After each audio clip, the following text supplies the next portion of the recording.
So, in the last few videos that I've been making, I've been talking about this DOGE, the Department of Government Efficiency. And it's been pretty exciting. I've been watching the debt counter, and the new DOGE counter has it at $91 billion. So we're almost up to $100 billion already. And it's what, 3 weeks? So it's pretty exciting. Of course, it's a little far cry from 36 trillion, but you know, every little bit helps. So could you imagine if people ran their homes like this? Well, I guess a lot of people do live in their homes like this. It's interesting that it took an individual who is really kind of hated by the public to go in and look at this. Now, it's my understanding there's actually a person designated to look at this. In every administration, it's like a position that they have to get vetted. But I guess they don't do much. So it's interesting that it really just takes a bull to go in there and break down the China to get it to happen. Makes you wonder why nobody else is doing it. There's a senator called Rand Paul. And every year at Christmas time, I think it's Christmas time, he goes through a bunch of line item things that are just ridiculous spending. You know, $100 billion to torture dogs. There's a lot of ridiculousness in some of the things that he does. And you're like, yeah, that's terrible. Man, that's terrible. That's terrible. That's terrible. So you wonder, why didn't he do anything? He hasn't done a thing. I mean, did he write a bill saying, hey, let's take this out of the budget? Let's examine this department. No, he didn't do anything. So the government grows and grows and grows. Over in St. Louis, when I lived near St. Louis, they always had this guy come on, I don't know, maybe once a week on the news, 10 o'clock news. And he'd do the government waste, fraud, and abuse, but it was always local government. And he would always talk about, you know, something that was being wasteful. You know, some dirt road being paved in a 4-lane highway and it's got one car goes down it, and taxpayers are paying for it. And those things got addressed by government. Because the people, I remember my grandma would do it all the time. She'd write her elected representatives. She'd write them all the time. She was constantly writing letters. And she'd read them off to you and you'd be like, uh-huh, whatever, Grandma. But media doesn't do that anymore. Media was the accountability. They were the folks that would say, hey, what is your government doing?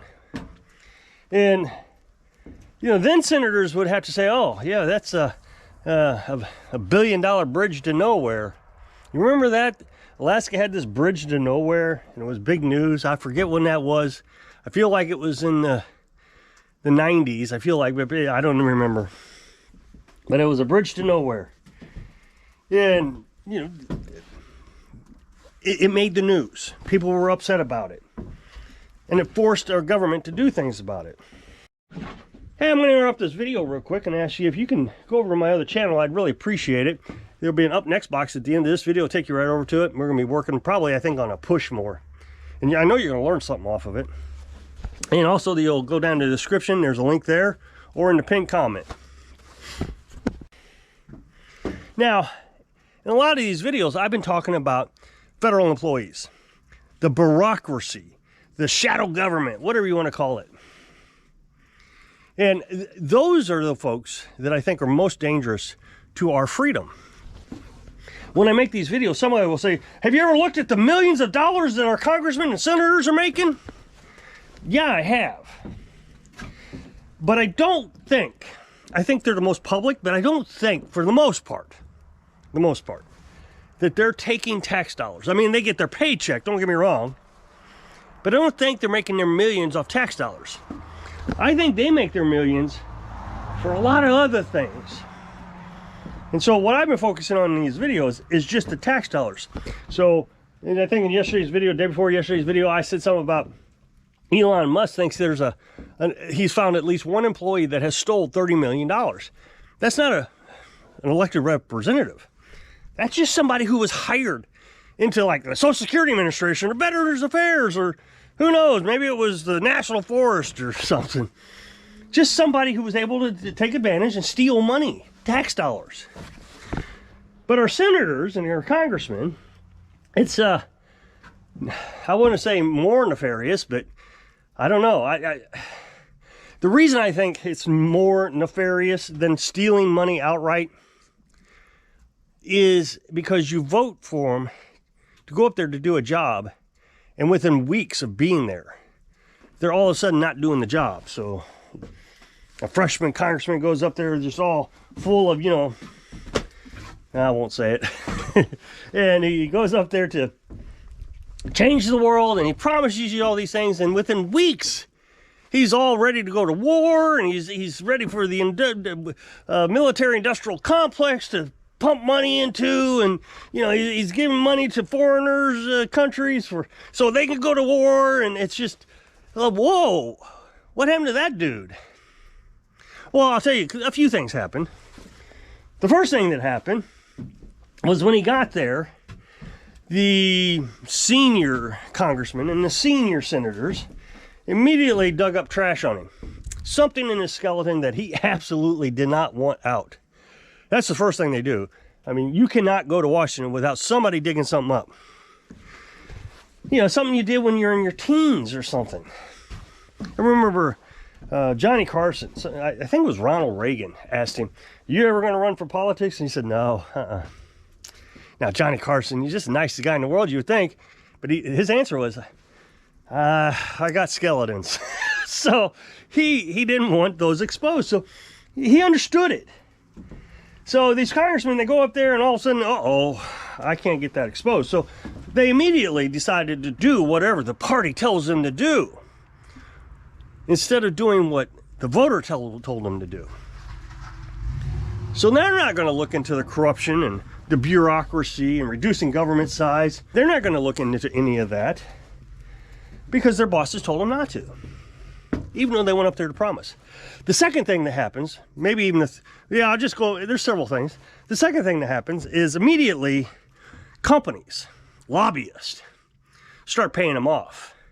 Somehow or another, hey, I hear you got a handicapped cousin in Libya. I don't know. Oh, yeah. You know, I'd sure like to donate to that cause. You know, you got a checking account I can send that money to? Oh, yeah. So all you got to do is this next bill that's coming up that, you know, will put the small business owner, the mom and pop shop, out of business. You know, Walmart, Costco, you know, those companies. If you'll vote to give us the tax break, and then you'll tax the small business owner, we'll give you, I don't know, a few million for your cousin in Libya. Oh, okay, so now they got their boss telling them, and now they got lobbyists telling them. And then the third thing that happens is the congressman immediately finds out, hey, this stock is gonna, Intel, I mean, you know, it's a software company. Let's say it's software company, hardware company, whatever it is. They got inside information that Congress is going to ban silicone in the hard drive, and the stock's going to drop on Intel. Well, I better get out of that. So they invested their money into the company that they are going to promote. And we see this all the time, and we've seen one specific politician, Nancy Pelosi. Her husband makes millions and millions and millions of dollars on the stock market. He is actually, I think, at one point considered the best stock investor of all time. Isn't that strange? Well, that's a coincidence. How does that happen? So although I don't feel like, or at least I don't think, for the most part, there may be some examples where it's not happened. I mean, recently we just had some guy arrested for gold bars. I think he was a senator. He just got convicted. And there was some, you know, nefarious thing going on, but it wasn't taxes. But it's the bureaucracy that's running us broke. You know, I just watched the news, and there are employees, federal employees, that were eligible for the buyout. So 75,000 employees took the buyout, which means that Trump is going to pay them 8 months worth of salary for 8 months of vacation, and then after 8 months, they're done. There's no more job for them. So even if they get a job during those 8 months, they'll still get their salary. So 75,000 took that. That's 3% of the workforce that took the offer. He was hoping for 5, but you know, 3's a good start. But some people were saying they're not taking the buyout because I was working here before Trump got here, and I'm going to be working here the rest of my life. Like they have a lifetime appointment, like a Supreme Court justice. They have a mandate. They have a constitutional right to that job. No, they don't have a right. As a matter of fact, the American people's average salary is $60,000. The federal government average salary is over $100,000, about $150,000 actually. So they're taking poor people's money, $60,000 workers' money, and telling me, I'm not leaving, you're not going to make me leave. They act like we work for them, when it's just the opposite. But we have no information on how to get these people out. And I'm telling you, they are acting like they are cornered animal. They are just terrified. So, you know, we look at like the FBI and ATF, and you know, I just heard of these are bureaucracies. These are non-elected officials, so it's tax dollars.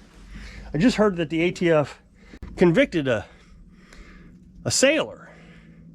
He was an E6 on gun charges. They said that he owned automatic weapons, when in fact he never owned an automatic weapon. He had replicas. He was a collector of replicas. He had all the licenses for replicas, but none of his replicas actually functioned. They could not work. So they arrested him, they convicted him, and he's not going to get out until like 2045 or something. He got convicted 20 years in prison. And the way the ATF got him convicted was they took one of his replicas and they basically redid the whole thing. So the only thing that remained was the stock, the barrel and the receiver and everything else was original. And they attached it to the stock, and they said he was trying to convert the replica into an actual firearm. So here we have another bureaucracy arresting their employers on trumped up charges. Now the problem is the jury was, well, they were instructed not to listen, or they weren't allowed to have any what do you call those, courtroom experts on what a firearm is. So the defense wasn't allowed to have any experts to explain to the jury what a legal firearm is and what a replica is. So the only evidence the jury really got to hear was what the ATF was saying. It's completely corrupt, and nobody's reporting on it until now. I do feel sorry for the administration. When the Democrats get back in, they're all going to jail. So if you'll click this up next box, it'll take you over to a video on my new channel. So I hope I can inspire you to hang in there so you can live your dreams. Thanks for watching.